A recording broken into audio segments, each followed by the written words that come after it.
మైనా stories. అది సీతాపురం అనే ఓ పల్లెటూరు.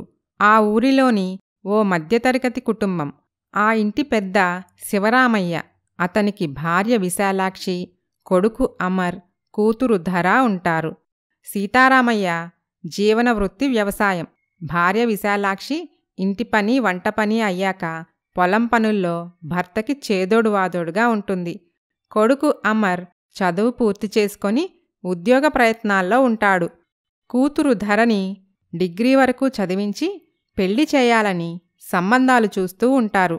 ఓ రోజు ధర తన బెడ్రూమ్ నుండి అమ్మా బెడ్ కాఫీ అంటూ కేకలు వేస్తూ ఉంటుంది.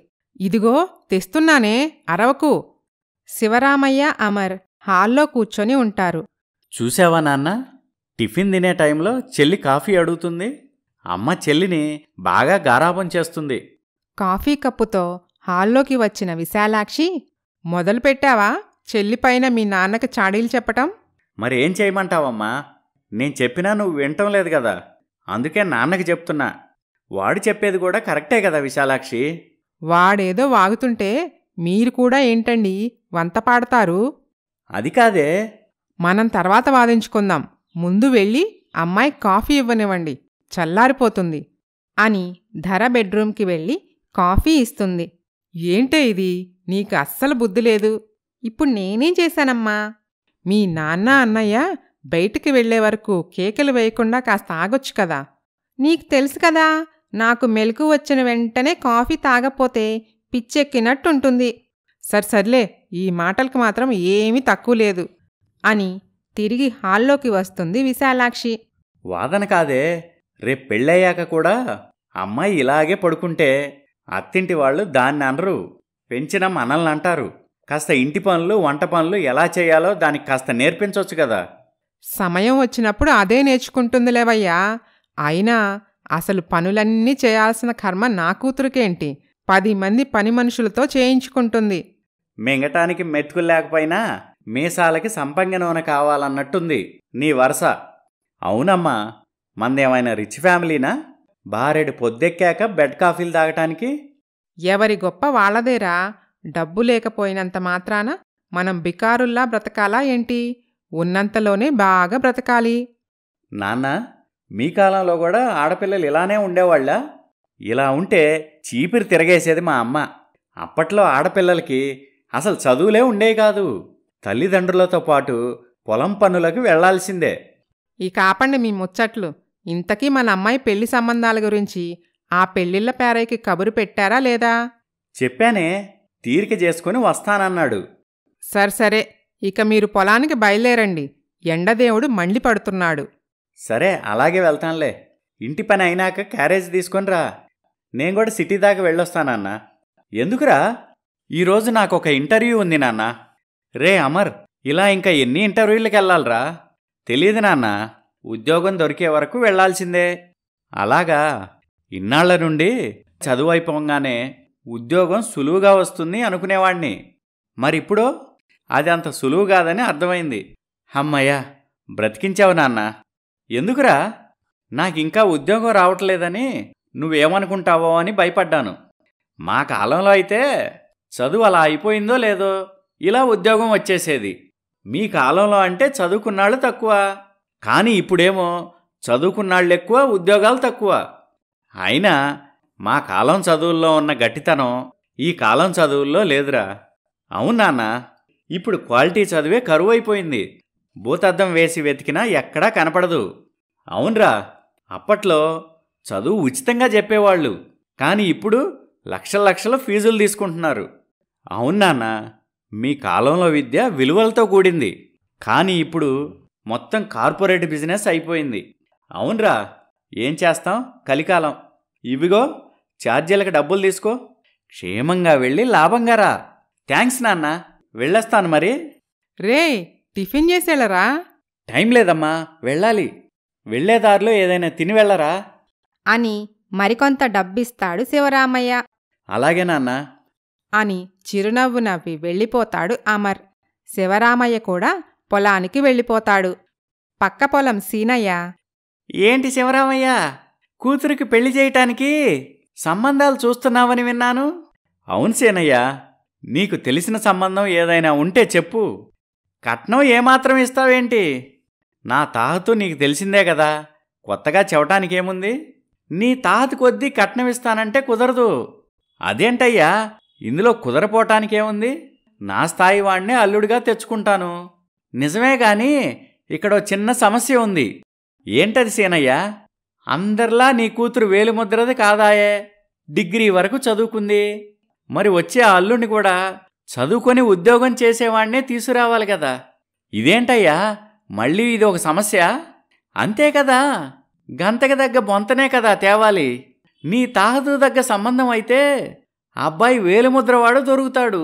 ఇద్దరికీ సరిగ్గా ముడిపడదు. అప్పో సొప్పో చేసైనా చదువుకున్నవాణ్ణే తీసుకురావాలి. ఏ వ్యవసాయం చేసేవాణ్ణి తీసుకురాకూడదా ఏంటి? అలా పెళ్లి చేస్తే తేడాలొస్తాయి, కాపురాలు చెడిపోతాయి. సరే, అలాగే నా తిప్పలేవో నేను పడతానులే. నీకు తెలిసిన చదువుకున్న సంబంధం ఏదైనా ఉంటే చెప్పు. ఏదో ఎందుకు శివరామయ్య, మా అక్క కొడుకే ఉన్నాడు. నువ్వు అంటే చెప్పు, వెంటనే పెళ్లి చూపులు పెట్టుకుందాం. అలాగా, నేను ఇంట్లో ఈ విషయం చెప్పి సమాధానం కనుక్కొని నీకు చెప్తానులే అని అనుకుంటారు. ధర స్నేహితులతో ముచ్చట్లు పెట్టుకుంటుంది. ఏంటే ధర, రేపో మాపో పెళ్లి చేసుకోబోతున్నావు, అయినా నీకు టీ పెట్టడం కూడా రాదు. ఇంకెప్పుడు నేర్చుకుంటావే వంట చేయటం? ఇప్పుడు అర్జెంటుగా వంట నేర్చుకునే అవసరం ఏముందే? మరి పెళ్ళయ్యాక మొగుడికి అత్తమామలకి వండి పెట్టొద్దా? ఏం, నేను చెయ్యకపోతే వాళ్ళు చేసుకోలేరా? డిగ్రీ చదువుకుంది వంట చేయటానికా? మరి లేకపోతే ఉద్యోగం చేస్తావా ఏంటి? అమ్మో, ఆ ఉద్యోగాలు చేయటం మన వల్ల కాదు. ఏది చెయ్యకపోతే అత్త ఊరుకుంటుందా? ఊరుకోకేం చేస్తారు? అయినా మీరు ఇంత వెనకపడి ఉన్నారేంటే? మీరు చాలా విషయాలు తెలుసుకోవాలి. ఏంటే అవి? ఈ రోజుల్లో ఆడపిల్లలు దొరకటమే కష్టంగా ఉంది. మగాళ్ళు ఎదురు కట్నాలిచ్చి మరీ పెళ్ళిళ్ళు చేసుకుంటున్నారు. ఇలాంటి పరిస్థితుల్లో అత్తింటి వాళ్ళు మనం ఏం చెప్తే అది వినాలి. అది మొగుడైనా అత్తమామైనా సరే.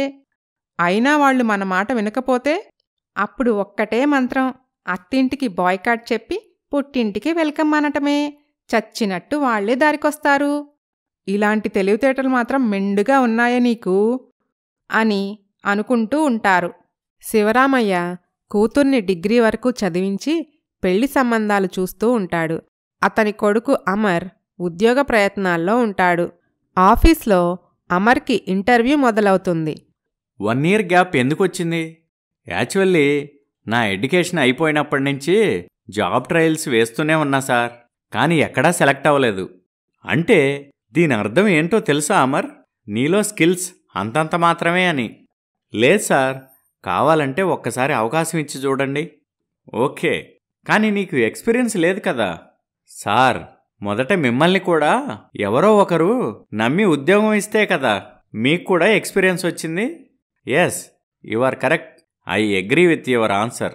మై లాస్ట్ క్వశ్చన్, ఒక ఉద్యోగికి స్కిల్ అవసరమా, డిసిప్లిన్ అవసరమా? రెండూ అవసరమే సార్. రెండిట్లో ఏది ఇంపార్టెంట్ అంటే ఏది చెప్తావు? డెఫినెట్లీ డిసిప్లిన్ అనే చెప్తా సార్. ఎందుకంటే స్కిల్ ఏదో ఒక రోజు కష్టపడి నేర్చుకోవచ్చు, కానీ డిసిప్లిన్ అలా కాదు. Very good, you are selected. Thank you very much sir అని హ్యాపీగా వెళ్ళిపోతాడు అమర్. ఇంటి దగ్గర సీతారామయ్య, ఏమే, మన పక్క పొలం సీనయ్య ఉన్నాడు కదా, అతను మన అమ్మాయికో సంబంధం చెప్పాడు. అలాగా? ఎవరట? వాళ్ళ అక్క కొడుకేనట. మనం అంటే పెళ్లి చూపులకి వస్తారంట. అబ్బో, ఆ బోడి సంబంధం మనకొద్దులేండి. ఎందుకే? ఆ కుటుంబం గురించి నాకు తెలీదా ఏంటి? వాళ్లది కూడా మనలాగే మధ్యతరగతి కుటుంబం. ఆస్తిపాస్తులు అంతంత మాత్రమే. అది కాదే, అబ్బాయి చదువుకొని ఉద్యోగం చేస్తున్నాడట. మనకు కావాల్సింది చదువు ఉద్యోగం కాదయ్యా, బోలెడంత ఆస్తి. అప్పుడే మన అమ్మాయి సుఖపడుతుంది. అలాంటి సంబంధం ఏదైనా ఉంటే చెప్పమనండి.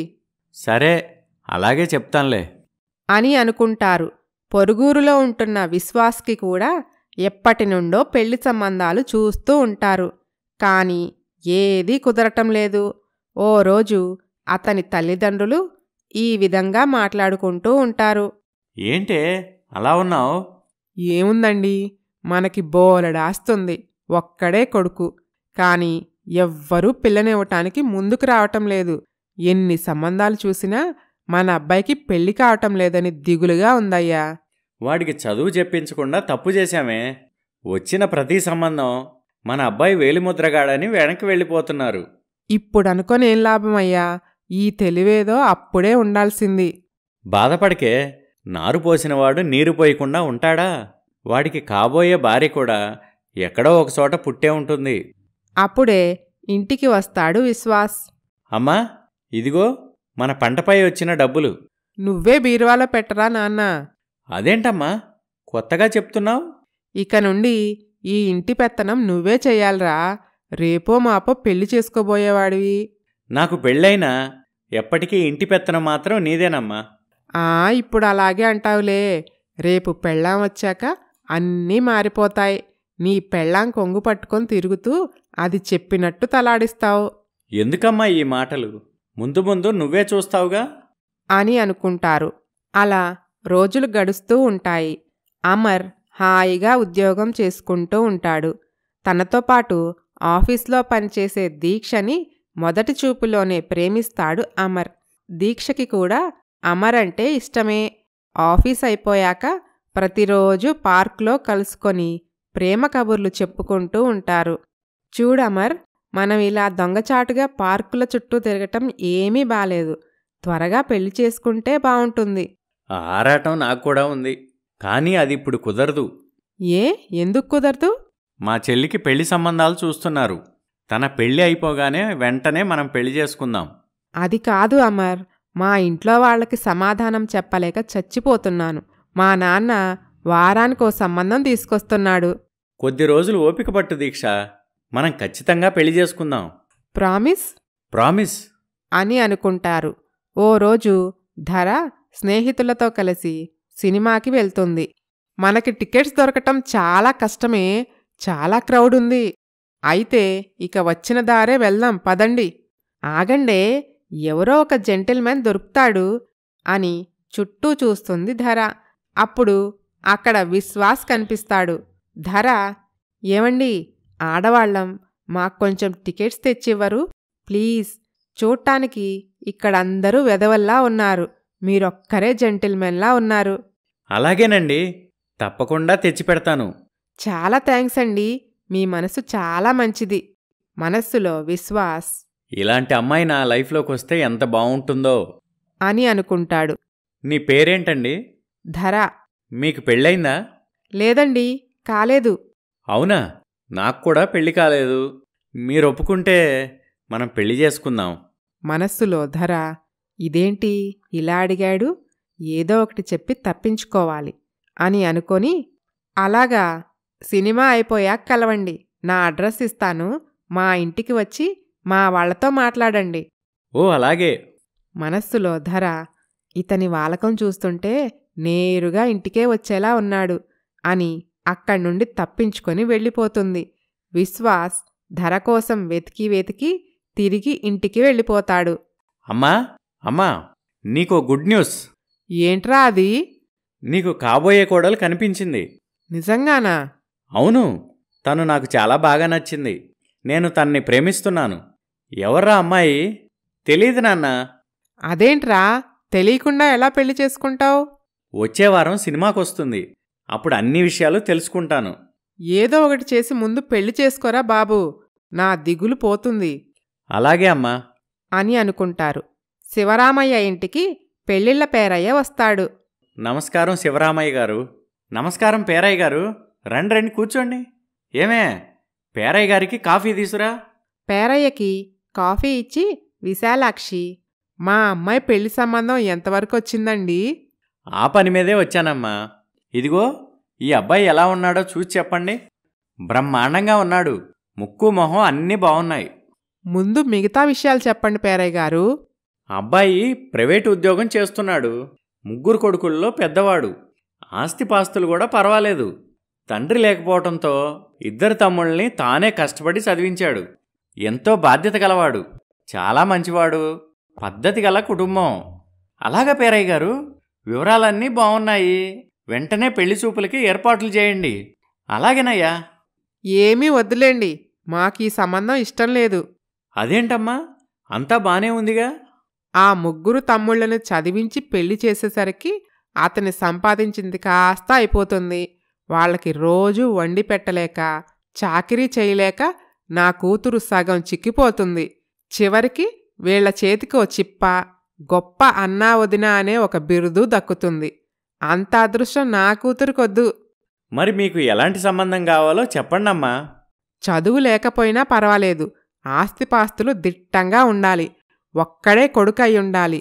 నా కూతురు ఏ చాకిరీ చేసే పని లేకుండా ఇంటి నిండా పని మనుషులుండాలి.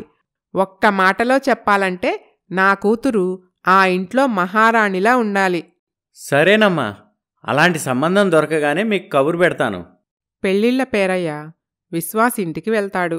అయ్యా ధర్మయ్య గారు, మీ అబ్బాయికో మంచి సంబంధం తెచ్చాను. ఎంత మంచి మాట చెప్పారు పేరయ్య గారు.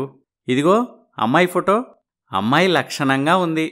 కానీ మావాడు ఎవరినో ప్రేమిస్తున్నానని అంటున్నాడు పేరయ్య గారు. ఈ అమ్మాయి ఫోటో ఒక్కసారి చూస్తే చాలు, మీ అబ్బాయి ఖచ్చితంగా మనసు మార్చుకుంటాడు. నాన్నా విశ్వాస్, ఇలా రారా. ఏంటమ్మా? ఈ అమ్మాయి ఫోటో చూడు. అమ్మా, నేను ఒక అమ్మాయిని ప్రేమిస్తున్నానని చెప్పా కదా. ప్రేమిస్తే ప్రేమించావులేరా, ఊరికే ఒకసారి చూడు అని విశ్వాస్కి ఫోటో చూపిస్తుంది సత్యవతి. ఆ ఫోటో చూసి ఆనందంతో ఎగిరి గంతేస్తాడు విశ్వాస్. అమ్మా, నేను చెప్పే కదమ్మా, నేను ప్రేమిస్తున్న అమ్మాయి ఈ అమ్మాయే. అవునా బాబూ? అవునమ్మా, శుభం. ఇంకా మంచిది. పేరయ్య గారు, వాళ్ళకి మా అబ్బాయి చదువుకోలేదని చెప్పారా? మీకా భయం ఏమీ అవసరం లేదమ్మా. వాళ్ళకు కావాల్సింది కూడా అచ్చం మీలాంటి సంబంధమే. అయితే సంతోషమేనండి. పేరయ్య గారు, ఇక ఆలస్యం చేయకండి. వెంటనే అర్థమైందయ్యా, పెళ్లి చూపులకి ఏర్పాట్లు చేయమంటారు, అంతే కదా? కాదండి, పెళ్లి చూపులు మా అబ్బాయికి కలిసి రావటం లేదు. నేరుగా పెళ్లి ముహూర్తాలు పెట్టించండి. అలాగేనయ్యా అని వెళ్ళిపోతాడు పేరయ్య. ఆఫీస్లో అమర్, దీక్ష, నీకో గుడ్ న్యూస్. ఏంటి అమర్? మా చెల్లికి మ్యాచ్ ఫిక్స్ అయింది. నిజంగానా? అవును, వచ్చే నెలలోనే పెళ్ళి. అంటే మన లైన్ క్లియర్ అయినట్టే. అవును దీక్ష, చెల్లి పెళ్ళైపోగానే మన విషయం ఇంట్లో చెప్పేస్తా. ఆ తర్వాత మన పెళ్ళి. ఆ మాట విని ఎగిరి గంతేస్తుంది దీక్ష. మరోవైపు ధర స్నేహితులతో ముచ్చట్లు పెట్టుకుంటుంది. ఇదేంటే, చదువుకున్నవాణ్ణి పెళ్లి చేసుకుంటావనుకుంటే వేలుముద్రకి ఓకే చెప్పావట? ఏం చేయమంటారే, మా అమ్మ నా ఆలోచనలు ఇష్టాలు అన్నీ మడిచి నా దగ్గరే పెట్టుకోమని తను చెప్పినట్టు తలాడించమంది. నాకంటే మా అమ్మకే ఈ విషయాలు బాగా తెలుసు కదా అని నేను కూడా కళ్ళు మూసుకొని ఓకే చెప్పేశాను. పిచ్చిదాన్లా ఉన్నావే నువ్వు. మీ అమ్మ చెప్పినట్టు విని నీ జీవితాన్ని పాడు చేసుకుంటావా ఏంటి? అది కాదే, మా అమ్మ ఏం చెప్పిందంటే, చదువుదేముంది, సంస్కారం ముఖ్యం అంది. అతను చాలా మంచివాడట. వాళ్ళది చాలా సంస్కారవంతమైన కుటుంబమట. ఆపవే నీ కహానీలు, ఇంకా మమ్మల్ని నమ్మించాలని చూడకు. అదేంటే, ఏమైంది? పిచ్చిది అది కాదే నువ్వు. ఎందుకే అంత మాట అన్నావు? మరి లేకపోతే అది చెప్పటం నువ్వు నమ్మటం సరిపోయింది. అసలు విషయమేంటో నాకు తెలుసే. ఏంటే, నీకేదో నా గురించి రహస్యం తెలిసినట్టు మాట్లాడుతున్నావు? అవునే, తెలిసింది. మనతోనేమో అలాంటోని చేసుకోవాలి, ఇలాంటోని చేసుకోవాలి అని కలరింగ్ ఇచ్చి ఇప్పుడు ఇలా ప్లేట్ ఎందుకు మార్చిందో తెలుసా? ఎందుకు? అతను చాలా రిచ్చట, అందుకు. ఏంటే ధర ఇది? మా దగ్గర కూడా నిజం దాచావా? అది కాదే, సారీనే, నిజం చెప్తే మీరేమనుకుంటారో అని చెప్పలేదు, అంతే, మరింకేం కాదు అని నెమ్మదిగా అక్కడ్నుంచి జారుకొని ఇంటికి వెళ్ళిపోతుంది ధర. రే అన్నయ్య, పుష్ప 2 సినిమా రిలీజ్ అయిందట, వెళ్ళాలి, టికెట్స్కి డబ్బులివ్వు. నీ పని బావుందే. వేళకి తినటం, గంటలు గంటలు నిద్రపోవటం, సినిమాలు షికార్లంటే తిరగటం. ఎందుకురా అన్నయ్య నాపై అంత ఈర్ష్య? నువ్వు కూడా నాలాగా ఆడపిల్లలా పుట్టుంటే నీక్కూడా ఈ భోగం దక్కేది కదా. ఏం చేస్తాం, ఆ దేవుడు నాకు అంత అదృష్టం ఇవ్వలేదు. నీలాగా ఉద్యోగం కోసం అరికాళ్ళరిగేలా తిరిగే కర్మ కాని, ఉద్యోగం వచ్చాక రోజూ ఆఫీస్కి వెళ్లే బాధ కాని రెండూ నాకు లేవురా. నా కోసం కష్టపడి సంపాదించేవాడు ఆల్రెడీ దొరికేశాడు గదా. ఆ ధీమాతోనే నువ్విలా తయారవుతున్నావు. ఒరే అమర్, ఎందుకురా చీటికి మాటికి దానితో గొడవ? ఎందుకా? పెళ్లి ఫిక్స్ అయ్యాక కూడా సినిమాకెళ్తుందంట నీ ముద్దుల కూతురు. పెళ్ళయి అత్తారింటికి వెళ్లేదాకే కదరా దానికి పుట్టింట్లో ఈ చిన్న చిన్న సంతోషాలు. అక్కడెలాగూ దానికి చాకిరీ తప్పదు. నువ్విలా వెనకేసు రాబట్టే చెల్లి ఇలా బద్ధకంగా తయారైంది. అమ్మ చూడవే, వాడు నాకు బద్ధకం అంటున్నాడు. ఉన్నమాటంటే ఉలికెక్కువంట. వాడంతేలేవే, నువ్వేం పట్టించుకోకు. ఎక్కడైనా అమ్మలు కొడుకు సపోర్ట్ చేస్తారు గాని నువ్వేంటమ్మా రివర్స్లో కూతురికి సపోర్ట్గా ఉన్నావు? అదేం లేదులేరా, నాకు మీ ఇద్దరూ సమానమే. అలా అయితే నేను కూడా చెల్లిలా ఉద్యోగం చేయకుండా ఇంట్లోనే ఉంటాను. అప్పుడు ఊర్లో వాళ్ళందరూ నిన్ను పనికిమాలిన వాడని ఎగతాళి చేస్తారు.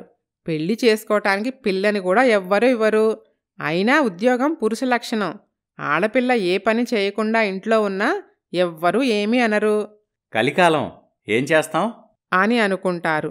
ధర స్నేహితులతో కలిసి సినిమాకి వెళ్తుంది. అక్కడ విశ్వాస్ కనిపిస్తాడు. ధర, నీతో మాట్లాడాలి, కొంచెం ఇలా వస్తావా? అలాగే, ఎందుకు పిలిచారో చెప్పండి. మన పెద్దవాళ్ళు పెళ్లి చూపులు కూడా లేకుండా మన పెళ్లి ఫిక్స్ చేశారు కదా, అందుకని నీకు నిజంగా నేనంటే ఇష్టమో కాదో తెలుసుకుందామని. ఇష్టం లేకపోతే మీతో పెళ్లికెందుకు ఒప్పుకుంటాను చెప్పండి. అమ్మయ్యా, ఇప్పుడు నా మనసు తేలికబడింది. చాలా చాలా థ్యాంక్ యూ. పెళ్ళైన తర్వాత నిన్ను చాలా బాగా చూసుకుంటాను. అబ్బో, అందరూ ఇలాగే చెప్తారు. కానీ పెళ్లి తర్వాత తల్లి మాటే వేదం. ఆవిడ ఎలా చెప్తే అలా వింటారు. భార్య మాట లెక్కనే చెయ్యరు. లేదు లేదు, నేను అలా కాదు. ముందు ముందు నువ్వే చూస్తావుగా. సరేలేండి, అది చూద్దాం అని అనుకుంటారు. కొద్ది రోజుల్లో మంచి ముహూర్తం చూసి విశ్వాస్ ధరల పెళ్లి జరిపిస్తారు. కూతుర్ని అత్తవారింటికి పంపే ముందు విశాలాక్షి, చూడమ్మా ధర, అత్తింట్లో కోడలు మాట చలామణి అవ్వాలన్నా, కోడలి పెత్తనం సాగాలన్నా ముందు నీ మొగుడు నీ చెప్పు చేతల్లో ఉండాలి. అర్థమైందా? తెలుసులేమ్మా, చదువుకున్నదాన్ని నాకా మాత్రం తెలీదా? నువ్వే చూస్తావుగా మా ఆయన్ని ఎలా గుప్పెట్లో పెట్టుకుంటానో. చదువుకున్నంత మాత్రాన మొగుణ్ణి చెప్పు చేతల్లో పెట్టుకోవటం తెలుసనుకోకు. చదువుకి దానికి అసలు సంబంధమే లేదు. మరింకేం కావాలమ్మా? లౌక్యమే. అదుంటే తిమ్మిని బమ్మిని చెయ్యొచ్చు. అబ్బా, ఏంటమ్మా నీ పాతకాలపు సామెతలు, అర్థం కాక చస్తున్నాను. అదేనే, లౌక్యంతో నిజాన్ని అబద్ధం చెయ్యొచ్చు, అబద్ధాన్ని నిజం చెయ్యొచ్చు. ఓ అలాగా, సర్లే, నాకేమైనా తెలియకపోతే చెప్పటానికి నువ్వున్నావు కదమ్మా. అంతే కదా మరి. అసలు నీ అత్తింటి సంసారాన్ని ఇక్కడ్నుండి రిమోట్ కంట్రోల్తో నీ చేత మొత్తం నడిపించేది నేనే కదా. ఎప్పటికప్పుడు అక్కడ విషయాలన్నీ ఫోన్ చేసి చెప్తూ ఉండు. అలాగేనమ్మా. సరే, ఇక నేను వెళ్తాను అని భర్తతో కలిసి తన అత్తింట్లో అడుగుపెడుతుంది ధర. మరోవైపు దీక్ష ఇంట్లో ఆమె తల్లిదండ్రులు, ఏంటమ్మా ఎప్పుడు పెళ్లి ఊసెత్తినా ఏం మాట్లాడవు? తెచ్చిన ప్రతి సంబంధం కాదంటావు. ఇంకా ఎందుకు ఆలోచిస్తున్నావే? నువ్వు కోరుకున్నట్టే కష్టపడి చదువుకొని ఉద్యోగం సంపాదించుకున్నావు. నీ కాళ్ళపై నువ్వు నిలబడ్డావు. పోనీ నీ మనసులో ఎవరైనా ఉంటే చెప్పమ్మా, మేము నీ ఇష్టాన్ని కాదనం. అది నేను మా ఆఫీస్లో నాతో పాటు పనిచేసే అమర్ అనే వ్యక్తిని ఇష్టపడుతున్నాను నాన్న. అలాగా? అయితే ఆ అబ్బాయినే పెళ్లి చేసుకో. ఏమండి, రేపే ఆ అబ్బాయి వాళ్ళ ఇంటికెళ్ళి పెళ్లి సంబంధం మాట్లాడరండి. ఆగండమ్మా, నాకు కొంచెం సమయం కావాలి. ఇంకా ఎందుకే? నేను మీతో చెప్పినట్టే తను కూడా మా ప్రేమ విషయం వాళ్ళింట్లో చెప్పాలి కదా. అయితే వెంటనే చెప్పమను. అది కాదమ్మా, వాళ్ళ చెల్లి పెళ్లి కాగానే మా విషయం వాళ్ళింట్లో చెప్తానన్నాడు. అప్పటి వరకు ఆగుదాం ప్లీజ్. సరే, ఎక్కువ ఆలస్యం చేయకండి. అలాగే నాన్న. కొత్త కోడలికి హారతిచ్చి ఇంట్లోకి ఆహ్వానిస్తారు. లోపలికి వచ్చిన ధర అత్తవారింటిని చూస్తూ అలాగే నిలబడిపోతుంది. మనస్సులో ఆహా, ఎంత పెద్దిల్లు అని అనుకుంటుంది. ధర, నీకు మా ఇల్లు నచ్చిందా? మీ ఇల్లు కాదండి, మనిల్లు. ఓ సారీ, మన ఇల్లు నచ్చిందా? ఓ చాలా బాగా నచ్చింది. అమ్మ కోడలా, నీకేది కావాలన్నా, ఏ లోటున్నా నాకు చెప్పమ్మా. అలాగే అత్తయ్యగారు. రేయ్, అమ్మాయికి ఇల్లంతా చూయించు. అలాగే నాన్నా. అని ధరకి ఇల్లంతా చూపిస్తాడు విశ్వాస్. మరోవైపు ఆఫీస్లో అమర్ని అతని బాస్ పిలుస్తాడు. ఏంటి సార్ పిలిచారంట? ఏంటయ్యా అమర్, నీకు దీక్షకు మధ్య ఏదో లవ్ ట్రాక్ నడుస్తుందంట కదా, నిజమేనా? ఆ మాటకి గతుక్కుమంటాడు అమర్. అబ్బే, అలాంటిదేమీ లేదు సార్. మీకెవరో రాంగ్ ఇన్ఫర్మేషన్ ఇచ్చారు. నేననుకొని పొరపాటు పడ్డట్టున్నారు సార్. ఇంకా బుకాయిస్తున్నావేంటయ్యా? మరీ అంత బుకాయించకలే. ఈ ఫోటో చూడు అని వాళ్ళిద్దరూ పార్క్లో కలిసున్న ఫోటోను చూపిస్తాడు. Sorry sir. It's okay Amar. ప్రేమిస్తే ఆలస్యం చేయకు, వెంటనే పెళ్లి చేసేసుకో. నీకు హెల్ప్ కావాలంటే అడుగు. థ్యాంక్ యూ సార్, అవసరమైతే తప్పకుండా అడుగుతాను అని అనుకుంటారు. ఇంటి దగ్గర అమర్ తల్లిదండ్రులు, ఏమండి, మనం అనుకున్నట్టుగానే ధరని ధనవంతుల ఇంటికి కోడల్ని చేశాం. అది అక్కడ హాయిగా కాలు మీద కాలేసుకుని సుఖపడుతుంది. ఇక మన అబ్బాయికి కూడా ఓ గొప్పింటి సంబంధం చూసి పెళ్లి చేస్తే మన బాధ్యత తీరిపోతుందండి. అదెలా కుదురుతుందే? డబ్బున్నవాడు తన కూతుర్ని వాళ్లకంటే ధనవంతుల ఇంటికి కోడలుగా పంపించాలనుకుంటారు. అంతేగాని మళ్ళాంటి మధ్యతరగతి ఇంటికి ఎందుకు పంపించాలనుకుంటారు? మీకస్సలు బుర్ర పనిచేయటం లేదండి. అబ్బో, నీకేదో బాగా పనిచేస్తున్నట్టు. మరి లేకపోతే ఏంటండి, మన అమ్మాయికి అల్లుడుగారు ఎలా దొరికారో అలాగే వీడికి కూడా చూద్దాం. అంటే ఏంటే? బాగా ఆస్తిపాస్తులుండి కుంటి గుడ్డి చెవుడు అందవికారమో ఇలా ఏదో ఒక లోపంతో పుట్టిన వాళ్ళని చేసుకుంటే అడిగినంత కట్నం ఇస్తారు. అప్పుడు మన అబ్బాయి కూడా ధనవంతుడైపోతాడు కదా. ఇది పెళ్ళి అనుకుంటున్నావా లేక వ్యాపారం అనుకుంటున్నావా? నీ డబ్బు పిచ్చితో వాడి జీవితాన్ని నాశనం చేయకు. అమ్మ పెట్టా పెట్టదు, అడుక్కు తిన్నివ్వదు అన్నట్టుంది మీ వరస. నీ దిక్కుమాలిన సామెతలతో నా బుర్ర తినకు. అర్థమయ్యేలా చెప్పు. అదేనండి, మనం ఎలాగూ వాడికి ఆస్తిపాస్తులు ఇవ్వలేకపోతున్నాం. కనీసం ఇలా అయినా వాడికి కాస్త ఆస్తి దక్కేలా చూడాలి కదా. అలా అని డబ్బు కోసం ఇలా చేస్తావా? అంటే ఏంటి మీ ఉద్దేశం? వాళ్ళు మాత్రం అందరిలాంటి ఆడపిల్లలు కాదా? వాళ్ళకి మాత్రం మనసుండదా? అబ్బో, అక్కడికి నువ్వేదో సంఘ సంస్కర్తవని నేనేదో సంఘ విద్రోహిని అన్నట్టు మాట్లాడకు. నీ ఎత్తు నాకు తెలీదా? ఏం తెలుసు మీకు? నా అంతటగా నేనే ఇలాంటి పెళ్లికి ఒప్పుకునేలాగా చేయాలనే కదా నీ ఉద్దేశం? అది కాదండి. చూడు, మన అబ్బాయి అలాంటి లోపం ఉన్న అమ్మాయిని ప్రేమించినా, ఒకవేళ ఆదర్శభావాలతో పెళ్లి చేసుకోవటానికి ముందుకొచ్చినా నాకే అభ్యంతరం లేదు. కానీ అలా కాకుండా ఆస్తి కోసం ఆశపడి పెళ్లి చేసుకోవాలంటే మాత్రం ఒప్పుకోను. అసలు మీరొప్పుకునేదేంటి? బోడి వాడి చేతే అనిపిస్తాను చూడండి. అప్పుడు ఇక మీ అంగీకారమే అక్కర్లేదు. అది చూద్దామే అని అనుకుంటారు. అమర్ దీక్ష పార్కులో కలుసుకుంటారు. అమర్, మొన్నీ మధ్యే మా అమ్మా నాన్న నా పెళ్లి గురించి నన్ను నిలదీసేసరికి మన ప్రేమ విషయం చెప్పేశాను. ఏంటి చెప్పేవా? అవును. ఇప్పుడు మీ చెల్లి పెళ్లి అయిపోయింది కదా, ఇక నువ్వు కూడా మీ ఇంట్లో చెప్పేసేయ్. ఇంకా వెయిట్ చేయటం నా వల్ల కాదు అని కోప్పడుతుంది దీక్ష. సరే సరే, కోప్పడకు, వీలు చూసుకొని చెప్తాను అని అంటాడు అమర్. మరోవైపు విశ్వాస్ ధర వాళ్ల పొలానికి వెళ్తారు. చూడు ధర, ఈ గట్టు నుంచి ఆ గట్టు వరకు ఆ కనిపించే పొలం మొత్తం మందే. అలాగా? అమ్మో, మీకు చాలా ఆస్తులున్నాయే. ఇంకా మనకి ఏమేం ఆస్తులున్నాయండి అని అడిగేసరికి అన్ని వివరాలు చెప్తాడు విశ్వాస్. అదేంటండి, ఆస్తులన్నీ మీ అమ్మా నాన్న పేర్ల మీదే ఉన్నాయి, మీ పేరు మీద ఒక్కటంటే ఒక్కటి కూడా లేదు? ఎవరి పేరు మీద ఉంటే ఏంటి ధర? ఒక్కడే కొడుకుని, మొత్తం ఆస్తి మనకే కదా. అవునులేండి, అదే నిజమే అని అనుకొని ఇంటికి వస్తారు. ధరకి ఫోన్ వస్తుంది. హలో అమ్మా. హలో ధర, ఎలా ఉన్నావే? నేను చెప్పిన విషయం ఏం చేశావు? కనుక్కున్నానమ్మా, మాకు చాలా ఆస్తులున్నాయే.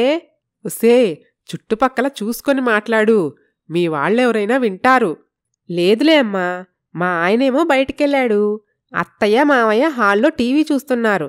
మరేం భయం లేదు, హ్యాపీగా మాట్లాడొచ్చు. సరే, అయితే చెప్పు, ఇంకా ఏం తెలుసుకున్నావు? ఆస్తులైతే ఉన్నాయి కానీ అవన్నీ మా అత్తయ్య మామయ్య పేరు మీదే ఉన్నాయి. మా ఆయన పేరు మీద 1 సెంటు భూమి కూడా లేదు. అలాగా? అయితే వెంటనే ఆ ఆస్తి మొత్తం నీ చేతుల్లోకి రావాలి. ఎందుకమ్మా? ఎప్పటికైనా ఆ ఆస్తి మాదే కదమ్మా. ఒసే పిచ్చిదానా, ఆస్తి మీ అత్తామామ పేరు మీదున్నంతకాలం ఆ ఇంట్లో నీ మాట సాగదు. అది నిజమే కావచ్చు కానీ ఆస్తి మొత్తం నా పేరు మీద రాయమంటాం ఏం బావుంటుంది చెప్పు? మా ఆయన పేరు మీద రాయమన్నా అదో రకం. అది కాదే, ఆ ఆస్తి మీ ఆయన పేరు మీదున్నా మీ అత్తామామ పేరు మీదున్నా ఒకటేనే. ఏదో ఒకటి చేసి ఆ ఇంటి పెత్తనం నీ చేతికి వచ్చేలా చేసుకోవాలి. కాని ఎలాగమ్మా? దానికి నేనొక ఉపాయం చెప్తాను, దాన్ని అమలు చెయ్యి అని కూతురికి ఏదో ఉపాయం చెప్తుంది విశాలాక్షి. ఇలా ఉండగా ఓ రోజు అమర్ దీక్షని తీసుకొని నేరుగా ఇంటికొస్తాడు. చూడు దీక్ష, ఈవిడే మా అమ్మగారు. వెళ్ళి ఆశీర్వాదం తీసుకో. అలాగే అమర్, నన్ను ఆశీర్వదించండి అత్తయ్య. ఎవర్రా ఈ అమ్మాయి నా కాళ్ళకి నమస్కారం చేస్తుంది? ఒసే మట్టిబుర్రా, ఆ అమ్మాయి అంత స్పష్టంగా అత్తయ్య గారు అని పిలుస్తున్నా గాని నీకు అర్థం కావట్లా? మన కాబోయే కోడలే. ఆ మాట విని షాక్ అవుతుంది విశాలాక్షి. ఏంటి, కోడలా? అవునమ్మా, నీ కాబోయే కోడలు. తన పేరు దీక్ష. నాతో పాటు మా ఆఫీసులో పనిచేస్తుంది. మేమిద్దరం ప్రేమించుకుంటున్నాం. అలాగా? ఈ అమ్మాయి వాళ్ళకి ఏమాత్రం ఆస్తిపాస్తులున్నాయేంటి? వాళ్లది కూడా మనలాగే మధ్యతరగతి కుటుంబం. పెద్దగా ఆస్తిపాస్తులేమీ లేవు. అలాగా? అయితే నేను ఈ పెళ్లికి చచ్చినా ఒప్పుకోను. అమ్మా, నువ్వు ఒప్పుకున్నా ఒప్పుకోపోయినా తననే నేను పెళ్లి చేసుకునేది. ఒసేయ్, పెళ్లికి ఒప్పుకోవే. అమ్మాయి లక్షణంగా ఉంది. ఇంతకంటే మంచి కోడల్ని మనం మాత్రం తీసుకురాగలమా ఏంటి? అది కాదండి, నాకు కాబోయే కోడలు లక్షాధికారై ఉండాలి. మనకి లక్షలు లేవు గాని కోడలు మాత్రం లక్షలు తేవాలంటే ఎట్లమ్మా? అదంతా నాకనవసరం. కోడలి లక్షాధికారైతేనే నేను ఒప్పుకుంటాను. చూడమ్మా, కొడుగ్గా మీకు చెప్పడం నా బాధ్యత. ఒప్పుకుంటే మీ సమక్షంలో మా పెళ్లి జరుగుతుంది, లేకపోతే ఆర్య సమాజంలో జరుగుతుంది. రేయ్, ఎవ్వరు లేనివాళ్లాగా అంత పనిచేయకురా. మేమే దగ్గరుండి మీ పెళ్లి జరిపిస్తాం అని అనటంతో అమర్, దీక్ష సంతోషిస్తారు. విశాలాక్షికి వేరే దారి లేక ఇష్టం లేకపోయినా పెళ్లికి ఒప్పుకోవాల్సొస్తుంది. మంచి ముహూర్తం చూసి అమర్, దీక్షల పెళ్లి జరిపిస్తారు. ఇదిగో, ఇక నువ్వు ఎంత గింజుకున్నా లాభం లేదు. పెళ్ళి అయిపోయింది. నోరు మూసుకొని అమ్మాయిని అబ్బాయిని దీవించు. నా ఇష్టంతో పనిలేని వాళ్ళకి నా ఆశీస్సులు మాత్రం ఎందుకటా? నేను చెప్పాల్సింది చెప్పాను, ఆ తర్వాత నీ ఇష్టం. సర్లేండి, నేను ఇంటికెళ్ళిపోతున్నాను అని వెళ్ళిపోతుంది విశాలాక్షి. దీక్ష తండ్రి, బావగారు, చెల్లెమ్మకి ఈ పెళ్ళి ఇష్టం లేనట్టుగా ఉంది. అదేమి లేదులే బావగారు, నెమ్మదిగా తనే సర్దుకుంటుందిలే. మీరేం దీని గురించి ఆలోచించకండి. చూడు బాబూ, నా కూతురు సంసారం గురించి నాకు చాలా దిగులుగా ఉంది. అత్తయ్య గారు, మీ అమ్మాయికి మా ఇంట్లో ఏ లోటు రాదు. మహారాణిలాగా చూసుకుంటాం. మీరు దిగులు పడకండి అని దీక్ష తల్లిదండ్రులకు సర్ది చెప్పి ఇంటికి వస్తారు. ఏమే, కొడుకు కోడలు వచ్చారు, హారతి తీసురా అని పిలిచినా లోపల్నుండి ఎలాంటి సమాధానం రాదు. నాన్న, తెలిసిందే కదా, వదిలేయండి. దీక్ష, నువ్వు కుడికాలు ముందు పెట్టి ఇంట్లోకి పద అని ఇంట్లోకి వెళ్తారు. కాసేపటికి ధర ఇంటికి వస్తుంది. ఇదేంటే, పెళ్ళంతా అయిపోయాక వస్తున్నావు? ఏంటన్నయ్యా ఇది? మన రేంజ్కి తగ్గ అమ్మాయిని కాకుండా ఓ మిడిల్ క్లాస్ అమ్మాయిని పెళ్లి చేసుకుంటావా? ఏంటే ఆ మాటలు? మీ వదిన పక్కనే ఉంది కదా, నేరుగా మొహాననేస్తే తను బాధపడదా?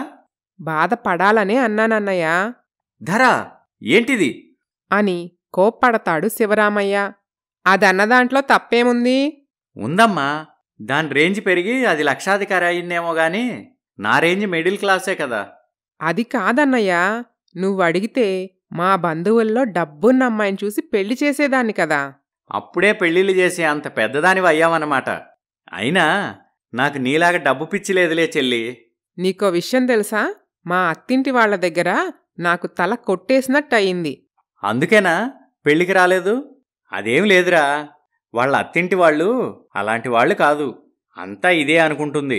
మనకు తెలీదా దీని గురించి? అయినా అసలు నువ్వెలా ఒప్పుకున్నావే అమ్మా? చెప్పిన మాట వినకపోతే నన్ను మాత్రం ఏం చేయమంటావే? అర్థమైంది, ఈ మాయలాడి అన్నయ్యని వల్లో వేసుకుంది. దీని మత్తులో పడి ఇలా చేశాడు వీడు. అప్పటి వరకు ఓర్చుకున్న దీక్ష ఆపై కోపం పట్టలేకపోతుంది. అవును మరి, మీది జమీందారీ ఫ్యామిలీ మరి. మీ కోట్ల ఆస్తి కొట్టేద్దామని మీ అన్నయ్యకి గాలం వేశాను, మత్తుమందు పెట్టాను. అలా పెట్టమ్మా వీళ్ళకి గడ్డి. మీకు తగ్గ కోడలు దొరికిందే. మీ అన్నయ్య నన్ను పెళ్లి చేసుకోవటం నీకిష్టం లేకపోవచ్చు, కాని అలా మొహాన అనకూడదనే జ్ఞానం లేదా నీకు? ఏంటి ఎక్కువగా మాట్లాడుతున్నావు? ఎక్కువ మాట్లాడటం కాదు, ఆడపడుచువి కదా, తెలిసి తెలియక మాట్లాడుతున్నావులే అని ఇందాక నుండి ఊరుకుంటుంటే రెచ్చిపోతున్నావేంటి? చూసావా అమ్మా, మనింట్లో అడుగుపెట్టి 5 నిమిషాలు కూడా కాలేదు, ఎలా మాట్లాడుతుందో? ఒక్కసారి తాళి పడ్డాక 5 నిమిషాలైతే ఏంటి, 5 సంవత్సరాలైతే ఏంటి?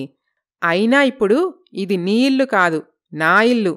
ఏంటమ్మా తను అన్నేసి మాటలంటున్నా ఏమీ అనకుండా మౌనంగా ఉన్నావు? విశాలాక్షి ఏమీ అనలేక మౌనంగానే ఉంటుంది. చూడు, ముందు ముందు నువ్వు ఈ పుట్టింటికి రావాలంటే నా పర్మిషన్ ఉండాలన్న విషయం గుర్తుపెట్టుకో. దీక్ష గడుసుతనం చూసి బిత్తరపోతారు తల్లి కూతుళ్ళు. దెబ్బకి నోరు మూసుకొని కోపంతో అక్కడ్నుండి వెళ్ళిపోతుంది ధర. విశ్వాస్ తల్లి పొలంలో కూలివాళ్ల చేత పని చేయిస్తూ ఉంటుంది. ఏంట్రా ఇలా వచ్చావు? అమ్మాయేది? ఇంట్లో ఉందిలే కాని నీ దగ్గర ఉన్న ఆ తాళాల గుత్తి ఇలా ఇవ్వు. ఎందుకురా? ఈ రోజు నుంచి ఇంటి పెత్తనం మొత్తం ధరే చూసుకుంటుంది. ఇక హాయిగా నువ్వు విశ్రాంతి తీసుకోమ్మా. అలాగేరా, నాకు కావాల్సింది కూడా అదే కదా అని తాళాల గుత్తి కొడుకు చేతికిస్తుంది. అవి తీసుకొని వెళ్ళిపోతాడు విశ్వాస్.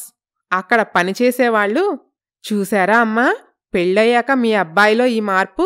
ఎంతైనా వాళ్ళకి పెళ్ళాం బెల్లం, మనం అల్లం. తప్పేముందిలేవే. ఒకప్పుడు మన మొగుళ్ళు కూడా అంతే కదా, ఏదో చిన్నపిల్లలు, వాళ్ల సరదాలు వాళ్లవి. అంతేలేమ్మా, నీలాగుండటం అందరి వల్ల కాదు అని అనుకుంటారు. విశ్వాస్ ఇంటికి వెళ్తాడు. ధరా, ధరా, ఎక్కడున్నావు? ఏంటండి, ఇక్కడే ఉన్నాను. ఇప్పుడు నేను చెప్పే గుడ్ న్యూస్ వింటే నువ్వు ఎగిరి గంతేస్తావు తెలుసా? అలాగా? ఏంటండి అది? టట్టడై అని జేబులోంచి తాళాల గుత్తి తీసి ధర చేతిలో పెడతాడు విశ్వాస్. ఇక ఈ రోజు నుంచి ఈ ఇంటి పెత్తనం మొత్తం నీదే. ధరకి పట్టలేనంత ఆనందం వేస్తుంది. కాని బయటకి కనపడనివ్వకుండా, ఏంటి ఇదే నా గుడ్ న్యూస్? అవును. ఈ తాళాల గుత్తి, ఈ ఇంటి పెత్తనం నాకేం అవసరం లేదు అని ఆ తాళాల గుత్తిని నేలకేసి విసిరి కొడుతుంది. ఇదేంటి ధరా, నువ్వు చాలా సంతోషిస్తావనుకున్నాను. ఎప్పటినుంచో ఈ తాళాల గుత్తి కావాలని అడుగుతున్నావు కదా, మరి ఇప్పుడేమైంది? నిజంగా మీరు నా సంతోషాన్ని కోరుకుంటే నేను చెప్పినట్టు చెయ్యండి. నీ సంతోషం కోసం ఏదైనా చేస్తాను ధరా, చెప్పు, ఏం చేయమంటావు? అయితే మీ అమ్మా నాన్న పేరు మీదున్న ఆస్తి మొత్తం నా పేరు మీద రాయించండి. ఏంటి అని షాక్ అవుతాడు విశ్వాస్. అది కాదు ధరా. ఏం కుదరదా? అది ఆస్తి రాయించుకొని నేనేమైనా పారిపోతానా? అలా అని కాదు.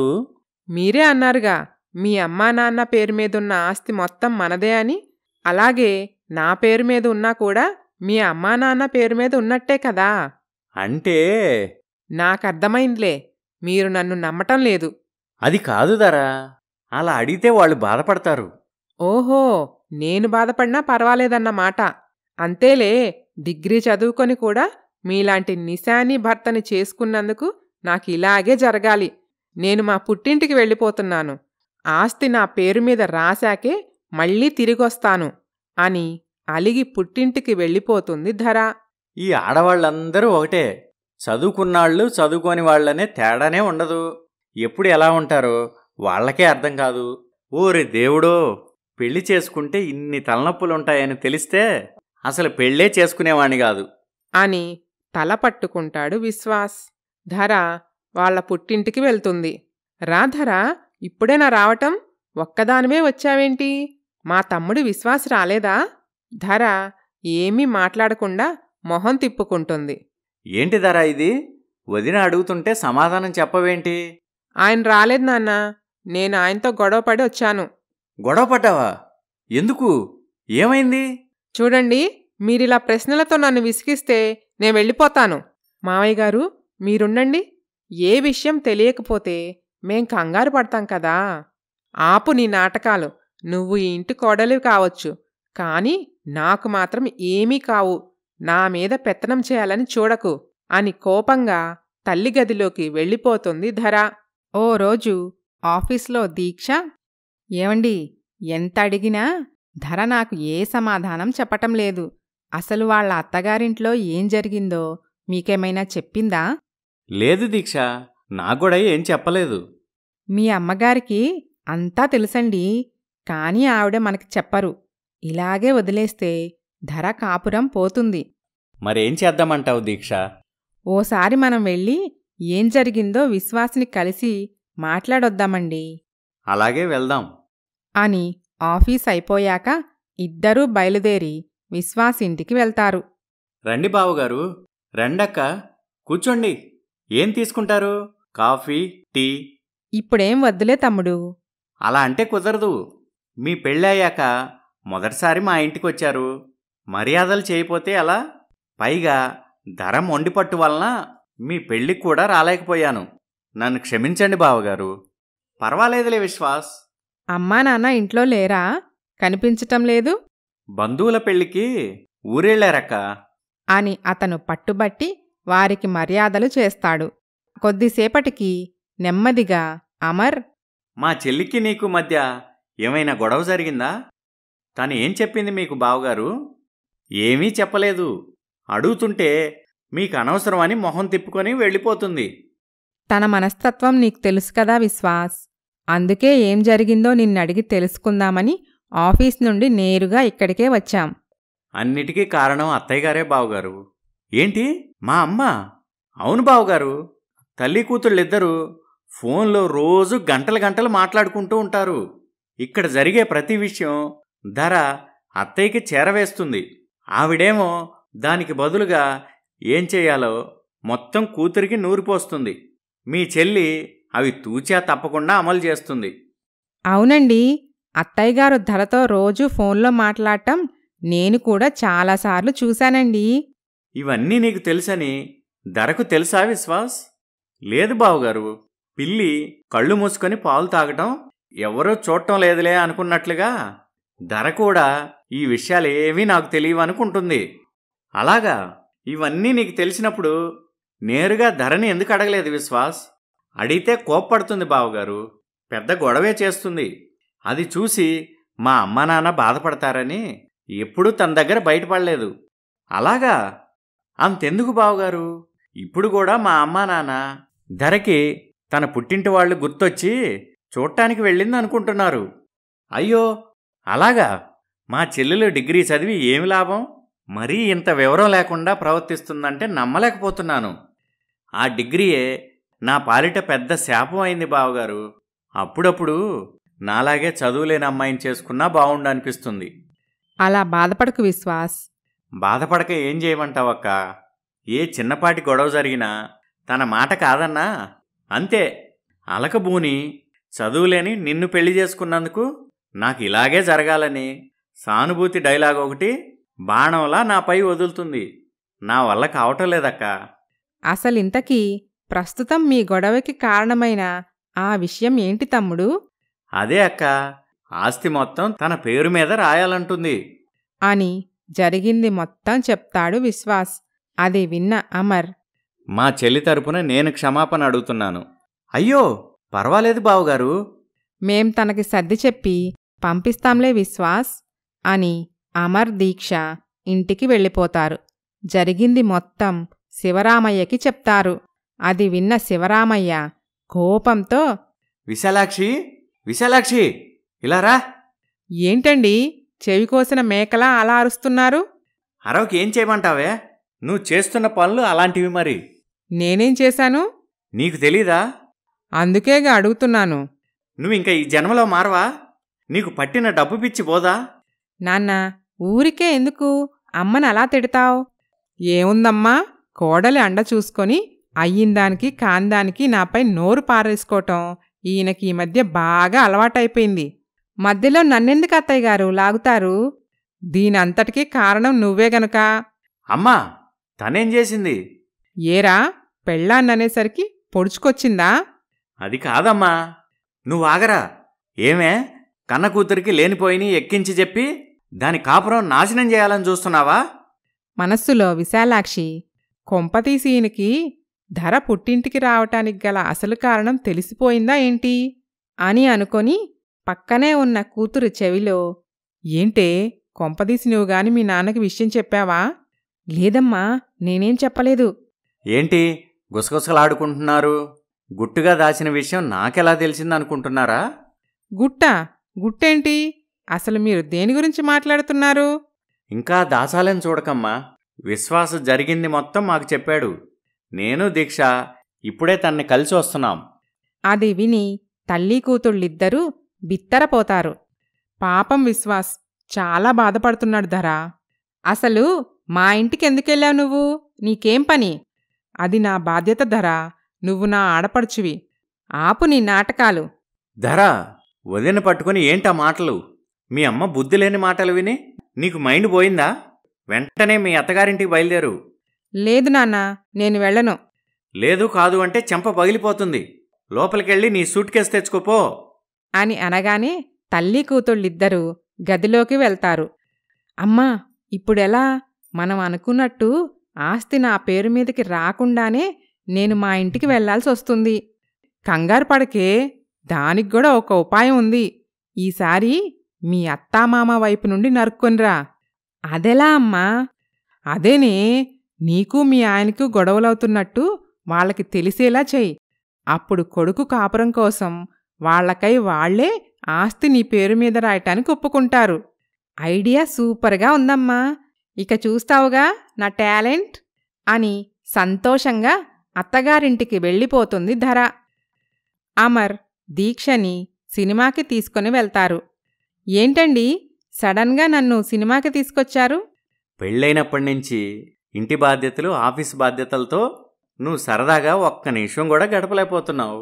అందుకే ఇలా తీసుకొచ్చాను. చాలా థ్యాంక్స్ అండి. ఐ లవ్ యూ దీక్ష. ఇదేంటండి కొత్తగా? ఇప్పుడు మీరు నన్ను ఇంప్రెస్ చెయ్యకపోయినా నేను మీ భార్యనే కదా. ఏం, పెళ్ళయ్యాక భార్యకి ఐ లవ్ యూ చెప్పకూడదా? ఎందుకు చెప్పకూడదు? కాకపోతే సడన్గా అంత దాచుకోలేని ప్రేమ నాపై మీకు కలగటానికి గల కారణం ఏంటా అని. మా అమ్మ నిన్ను ఎన్ని సూటిపోటి మాటలన్నా, ఎంత తక్కువ చేసి చూసినా అవేవీ పట్టించుకోకుండా అత్తింటి పరువు మర్యాదల గురించి, బాధ్యతల గురించి ఆలోచిస్తున్నావు. నీలాంటి అర్థం చేసుకునే భార్య దొరకటం నా అదృష్టం. మీలాంటి భర్త దొరకటం కూడా నా అదృష్టమే. అత్తయ్య ఎన్ని మాటలంటే ఏంటి, మీ సపోర్ట్ నాకుంది, అది చాలండి. కాబట్టి ఐ టు లవ్ యూ అని అనుకుంటారు. విశ్వాస్ ఇంట్లో అతని తల్లిదండ్రులు, రేయ్, అమ్మాయిని పిలుచుకురా, భోజనం చేద్దాం. మీరు తినేసేయండి అమ్మా, మేం తర్వాత తింటాంలే. అందరం కలిసి తింటే బావుంటుంది కానీ ఎవరికి వాళ్ళు తింటే ఏం బావుంటుందిరా, వెళ్ళి పిలుచుకురాపో. అలాగే అమ్మా అని విశ్వాస్ ధర దగ్గరకు వెళ్ళి, ధర, భోజనం చేద్దాంరా. నాకాకలిగా లేదు, మీరు వెళ్ళి తినండి. ఒక్క ముద్ద తిందువుగానిరా, అమ్మవాళ్ళు పిలుస్తున్నారు. ఇప్పుడు నువ్వు రాకపోతే వాళ్ళకి అనుమానం వస్తుంది. వస్తే రానివ్వండి, నాకేంటి? నేను చెప్పినట్టు మీరు చెయ్యనప్పుడు మీరు చెప్పినట్టు నేనెందుకు వినాలి? చేసేదేమీ లేక విశ్వాస్ హాల్లోకి వెళ్ళి, అమ్మా, ధరకి కాస్త తలనొప్పిగా ఉందంట, పడుకుంది. మీరు తినేసేయండమ్మా, మేం తర్వాత తింటాం అని వెళ్ళిపోతాడు. ఏమయ్యా, కొడుకు కోడలు ఇదివరకిట్లా ఉన్నట్టు కనిపించటం లేదే, ఎడమొహం పెడమొహంగా ఉంటున్నారు. ఆ విషయం నేను గమనించానే. వాళ్ల మధ్య ఏవో గొడవలు జరుగుతున్నట్టు అనుమానంగా ఉంది. అనుమానం ఏమీ లేదు, అది నిజమే. దేని గురించి అయి ఉంటుంది? భార్యాభర్తల మధ్య గొడవలు రావటానికి ప్రత్యేకంగా కారణం కావాలా ఏంటి? ఇలాంటి చిన్న చిన్న గొడవలు సహజమే. పొద్దున కొట్లాడుకుంటారు, రాత్రికి ఒకటైపోతారు. మనం కూడా ఆ వయసు నుంచి వచ్చిన వాళ్ళమే కదా. అది నాకు తెలుసండి. కాకపోతే వాళ్ల మధ్య గొడవ చిన్నదిగా అనిపించటం లేదు. అందుకే అబ్బాయిని పిలిచి ఒక మాట అడిగితే బావుంటుందేమో. వద్దులేవే, మళ్ళీ లేనిపోయిన సమస్యలొస్తాయి. అంతేనంటారా? అంతే. వాళ్ల మధ్య మనం అనవసరంగా దూరితే చిన్న గొడవలు కాస్త పెద్దదవుతాయి. అది నిజమేలేండి. మొగుడు కొట్టినందుకు కాదు, తోడికోడలు నవ్వినందుకు అనే సామెత తెలుసు కదా. ఆ పరిస్థితి వస్తుంది మనకు కూడా. అమ్మో వద్దులేండి. వాళ్ళు పరిష్కరించుకోలేని గొడవైతే మన దాకా రాకుండా పోతుందా? చూద్దాం అని అనుకుంటారు. ఓ రోజు ఆఫీస్లో అమర్, దీక్ష. ఏంటి దీక్ష, డల్గా ఉన్నావు? ఏంటోనండి, నీరసంగా ఉంది. ఒకటే కళ్ళు తిరుగుతున్నాయి. ఈరోజు ఇంట్లోనే ఉండి రెస్ట్ తీసుకోవాల్సింది. అది కాదండి, ఈరోజు ప్రాజెక్ట్ సబ్మిట్ చేయాలి కదా, అందుకే లీవ్ తీసుకోలేదు. సరే, త్వరగా ఆ ప్రాజెక్ట్ కంప్లీట్ చేస్తే డాక్టర్ దగ్గరికి వెళ్దాం. అలాగేనండి అని ఇద్దరూ సాయంత్రం హాస్పిటల్కి వెళ్తారు. ఏంటమ్మా ప్రాబ్లం? డాక్టర్ గారు, కడుపులో తిప్పుతున్నట్టుగా ఉంది. ఏదీ తినబుద్ధి కావటం లేదు. వాంతొచ్చినట్లుంటుంది. నీరసంగా పడుకుండిపోవాలనిపిస్తుంది. అలాగా, కొన్ని టెస్టులు రాస్తున్నాను, చేయించుకొని రండి. ఓకే డాక్టర్ అని ఆ టెస్టులు చేయించుకొని రిపోర్ట్స్ తీసుకొస్తారు. కంగ్రాచ్యులేషన్స్ మిస్టర్ అమర్, మీ భార్య తల్లి కాబోతుంది. ఇప్పుడు తనకి 3వ నెల. ఆ గుడ్ న్యూస్ విని చాలా సంతోషపడతారు Amar, Deeksha. Thank you doctor. చూడమ్మా, ఇక నుండి మీరు మంచి ఫుడ్ తీసుకోవాలి, టైంకి తినాలి, టైంకి నిద్రపోవాలి, స్ట్రెస్ తీసుకోకూడదు. ఓకే డాక్టర్, నేను కొన్ని మెడిసిన్స్ రాస్తాను, అవి వాడండి. అలాగే డాక్టర్ అని మెడిసిన్స్ తీసుకొని ఇంటికి బయలుదేరతారు. మరోవైపు ధర పొరుగింటి పార్వతమ్మ ఇంటికి వెళ్తుంది. నమస్కారమండి. నమస్కారమమ్మా. నువ్వు సావిత్రమ్మ కోడలివి కదా? అవునండి. చెప్పమ్మాయి, ఏంటిలా వచ్చావు? అదేనండి, ఇల్లు అద్దెకి ఇవ్వబడును అని బోర్డు పెట్టారు కదా, అడుగుదామని వచ్చాను. మీకు లంకంత ఇల్లుండగా అద్దెకుండాల్సిన కర్మ నీకేంటమ్మాయి? ఇల్లు పెద్దగా ఉంటే ఏం లాభమండి, మనశ్శాంతిగా ఉండాలిగా. అదేంటమ్మాయి, ఏమైంది? మా అత్తయ్య నన్ను రాచి రంపాన పెడుతుంది. నా తప్పు ఏమీ లేకపోయినా చీటికి మాటికి ఏదో వంకపెట్టి నన్ను తిడుతూ ఉంటుంది అంటూ మొసలి కన్నీరు కారుస్తుంది ధర. అయ్యో రామా, నిజమా? అవునండి. ఎందుకట? ఆ సావిత్రమ్మకి ఏం పోయే కాలం వచ్చింది? ఇన్నాళ్ళు చాలా మంచిదనుకున్నాను. అదేనండి, నేను చదువుకున్న అమ్మాయిని కదా, మొదట్నుండి వాళ్ల కంట్రోల్లో పెట్టుకోలేకపోతే మొగుణ్ణి చేతిలో పెట్టుకొని ఆడిస్తానట. అందుకని. మరి మీ ఆయన ఏం మాట్లాడటం లేదా? మా ఆయన వాళ్ళమ్మ చెప్పిందే నిజమని నమ్ముతాడు, నా మాట అస్సలు నమ్మడు. అందుకే పేరు కాపురం పెడదామని నిర్ణయించుకున్నాను. అయ్యో, ఎంత కష్టమొచ్చిందమ్మాయి నీకు. సరే, ఇల్లు అద్దెకిస్తానులే, నువ్వు బాధపడకు. చాలా థ్యాంక్స్ అండి. మా ఆయన్ని ఎలాగోలా ఒప్పించి 2 రోజుల్లో వస్తాను అని తన ప్లాన్ సక్సెస్ అయినందుకు మనసులో ఆనందపడుతూ అక్కడి నుండి వెళ్ళిపోతుంది ధర. ఇక్కడ శివరామయ్య ఇంట్లో అమర్ తల్లిదండ్రులు హాల్లో కూర్చొని ఉంటారు. అమర్, ఈరోజు ఏంట్రా ఆఫీస్ నుంచి లేటుగా వచ్చారు? డాక్టర్ని కన్సల్ట్ అయ్యి వస్తున్నావు నాన్న. ఎందుకురా, ఏమైంది? నాన్న, మీకు గుడ్ న్యూస్. ఏంట్రా అది? మీరు తాతయ్య నానమ్మ కాబోతున్నారు. అది విని ఆనందపడిపోతాడు శివరామయ్య. విశాలాక్షి మాత్రం ఏమీ పట్టనట్టుగా మౌనంగా ఉంటుంది. ఏంటే, కొడుకు కోడలు అంత మంచి శుభవార్త చెప్తే అలా బెల్లం కొట్టిన రాయిలా ఉంటావేంటి? మరేం చేయమంటారు? ఓ డప్పు తీసుకుని ఊరంతా చాటింపేయమంటారా ఏంటి అని నిష్ఠూరంగా మాట్లాడుతుంది. దీక్ష చాలా బాధపడుతుంది. ఎందుకత్తయ్యా, నేనంటే మీకు పడదు? మీకు ఎంత దగ్గరవ్వాలనుకున్నా దూరంగా జరుగుతారు. ఎందుకా? నీ వల్ల కట్నం రూపంలో నాకు రావాల్సిన ఆస్తి రాకుండా పోయింది. అది మొత్తం తెచ్చిపెట్టు, నీతో మాట్లాడతాను అని విసురుగా లోపలికి వెళ్ళిపోతుంది. బాధపడకు దీక్ష, అమ్మ గురించి నీకు తెలిసిందే కదా, పట్టించుకోకు. ఇలా ఎన్నాళ్ళండి? ఇంకెప్పుడు మారతారు అత్తయ్య గారు? నువ్వివేమీ మనసులో పెట్టుకోకమ్మా. మనవడో మనవరాలో పుడితే అదే మారుతుందిలే అని దీక్షకి సర్ది చెప్తారు. ఓ రోజు విశ్వాస్ తల్లిదండ్రులు పొలం నుండి ఇంటికి వస్తుండగా పొరుగింటి పార్వతమ్మ ఎదురవుతుంది. ఏంటి సావిత్రమ్మ, ఏంటి నువ్వు చేసిన పని? నేనేం చేశాను పార్వతమ్మా? ఒక్కగానొక్క కొడుకు చేత వేరు కాపురం పెట్టిస్తావా కోడలితో? మరీ అంతలా పట్టం లేదా నీకు? నేను వేరు కాపురం పెట్టించడమేంటి? మరి లేకపోతే నీ కోడలు ఇల్లు అద్దెకెందుకు అడుగుతుంది? మా కోడలా? అవునన్నయ్య గారు అని జరిగిన విషయం మొత్తం చెప్పి, అయినా ఈవిడ గారు కోడల్ని రాచి రంపాన పెడుతుంటే నువ్వేం చేస్తున్నావన్నయ్యా? అది కాదు పార్వతమ్మా, నువ్వసలేం మాట్లాడుతున్నావు?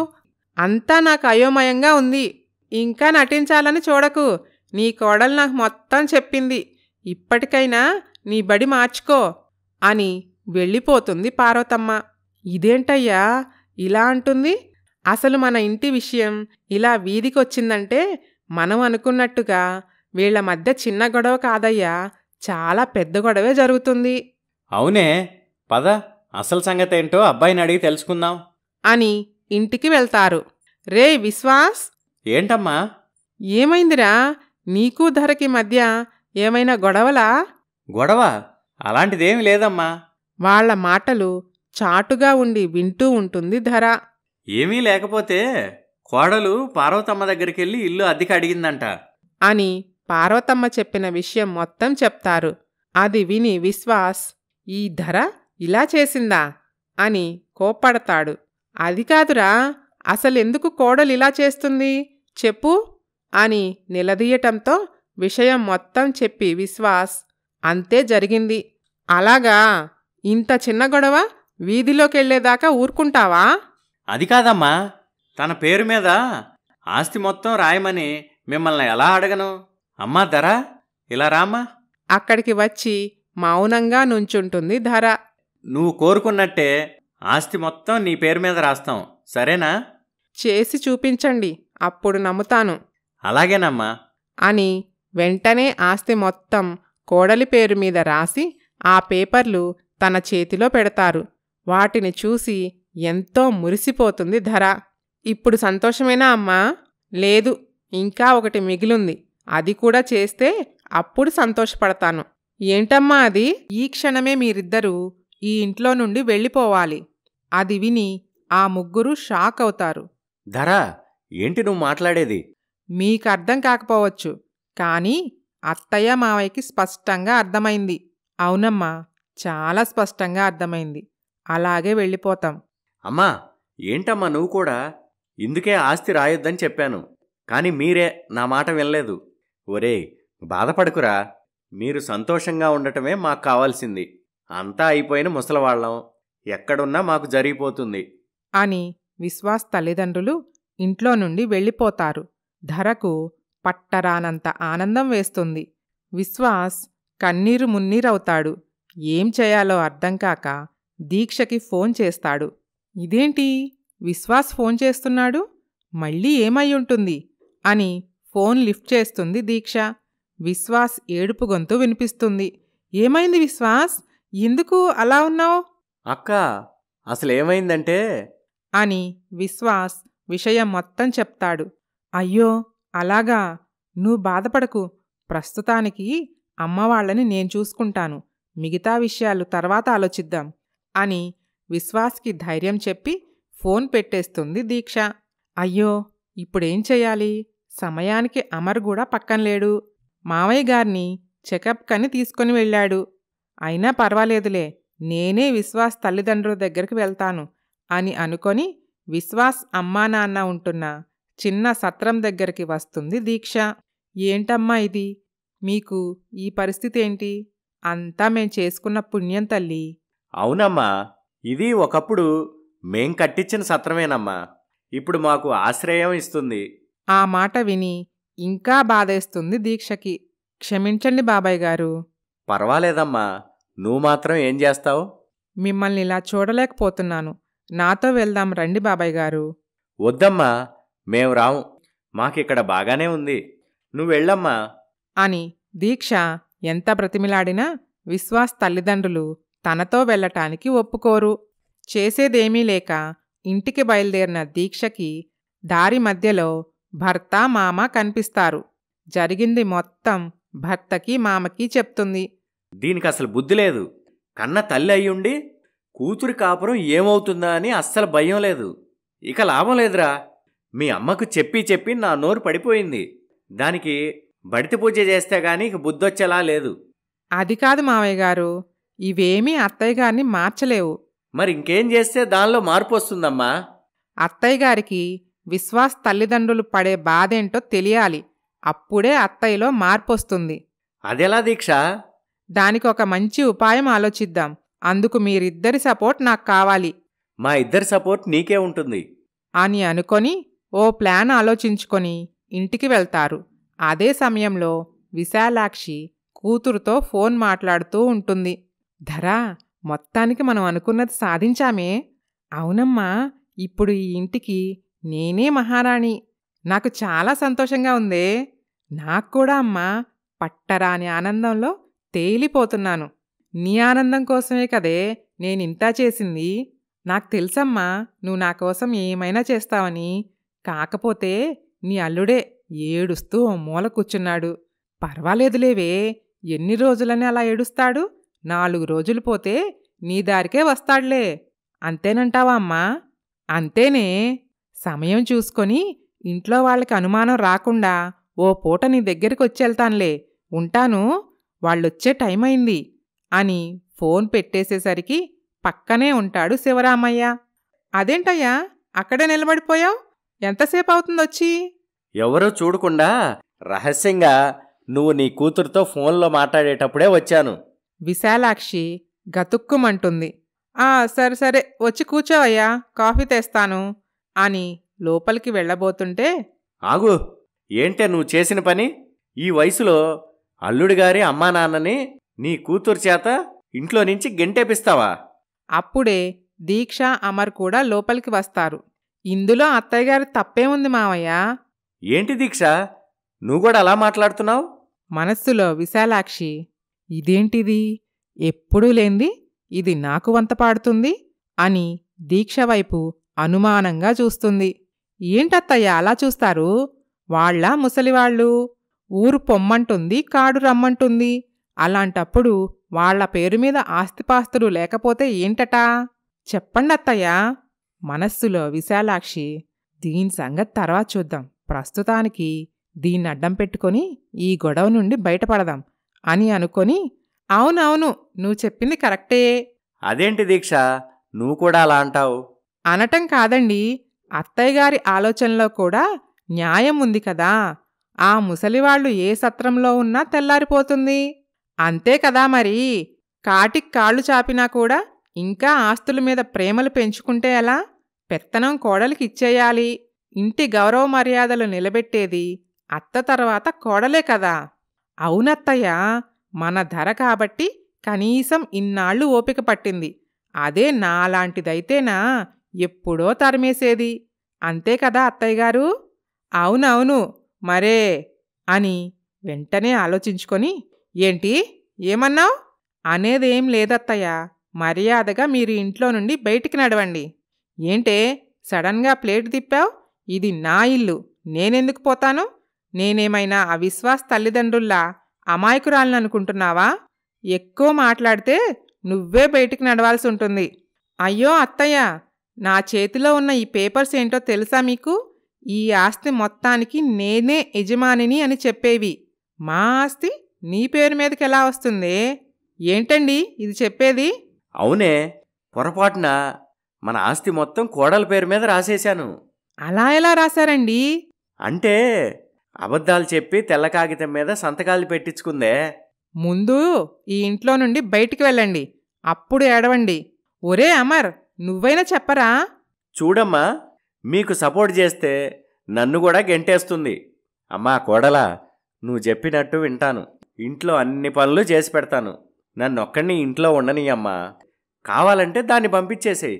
సరే, మీరుండండి, కానీ ఈవిడ మాత్రం నా ఇంట్లో ఉండటానికి వీల్లేదు అని విశాలాక్షిని ఇంట్లో నుండి గెంటేస్తుంది దీక్ష.